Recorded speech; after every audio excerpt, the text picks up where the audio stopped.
Hey everyone, it's your girl, Maddie here, aka Beaver Mosh, and today I am talking to you about Ruins from the Athens, Greece-based band Burial Hordes, and this is a Transcending Obscurity Records release.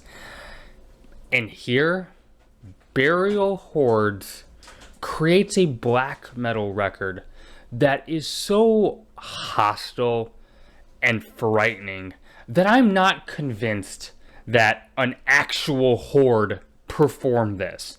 The music is dense, it's bleak, and there's this dark atmospheric haze looming over it all. And while this record definitely sits within the black metal tradition, there are definitely some major death influences coming through, and that makes sense considering it features a member of Dead Congregation.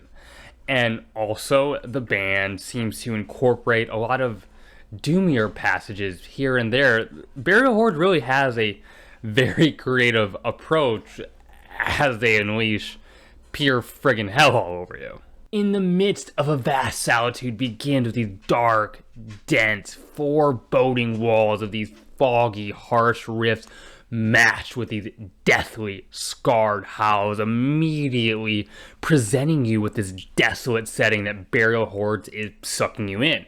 And from time to time, the band does slow down to these more depressing and somber doom passages. You can feel the weight compressing on top of you as you listen.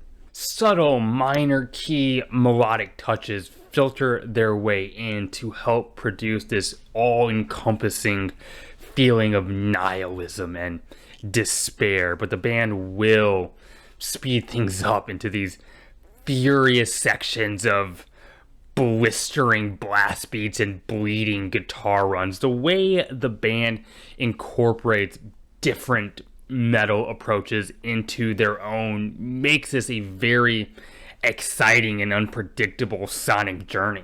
On Insubstantial, these reverberating, smoky guitars introduce the track, mixed with these cold crash hits from the percussion side of things, opening up the venom and the toxicity of this thing. There is such a harsh air that you are forced to wade through this entire record. The vocals here just feel legitimately possessed. It has that low death metal growl, but feels very black metal in the way that tone is delivered. Has that dry breathiness that you expect from a black metal vocalist. And the bass delivers these dark, ceremonial drones. It feels like it's casting some dangerous spells on you.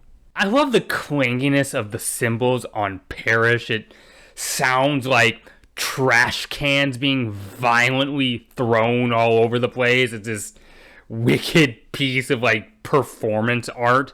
And then you get these sawing, echoing riffs that cut through the murk of this track with such ease. They are sharp.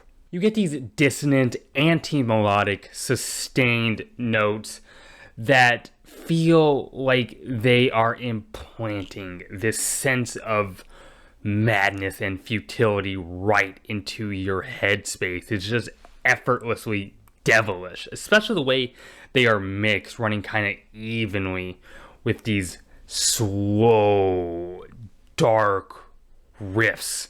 It's almost funeral doomish, and the vocals just feel completely resigned to utter hopelessness. The guitars have a pretty interesting phrasing on A Wandering Stream of Wind.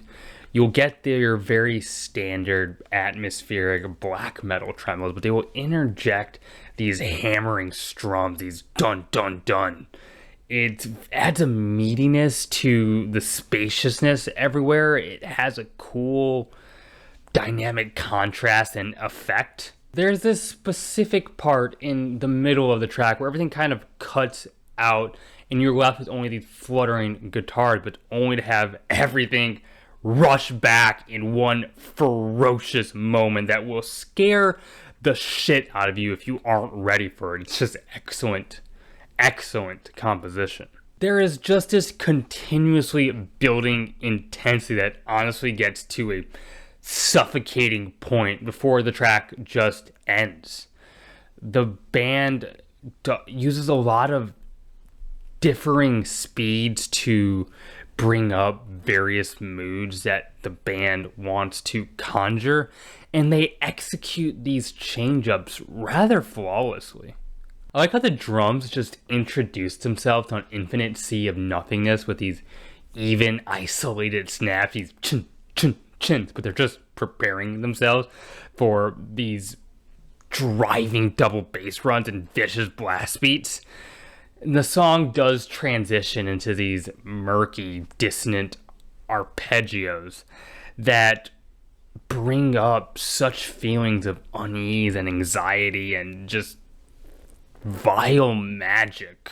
I really enjoy these falling, disorienting licks the band chooses to end the track on. Really fits the tonality and the mood that the band has already set forward.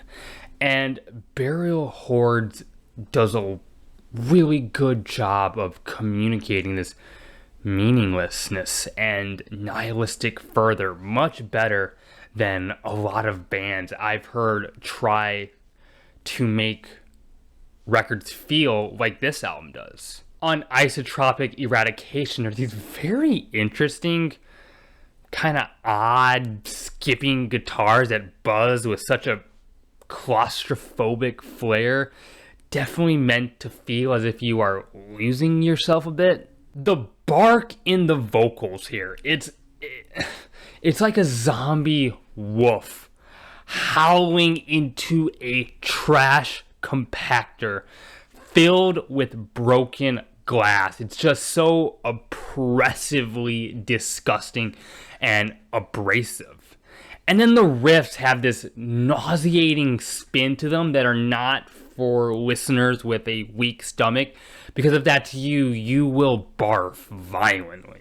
On Purgation, once again, the solemn, misanthropic doom sections add a lot to the overall tone and mood and atmosphere of the record that makes it quite a bit unique. I want to talk about the production here, because this track really highlights how good this album sounds.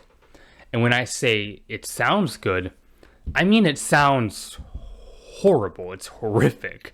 These big, layered, destructive walls of sound are so jagged and abrasive, yet there's a clarity that comes through.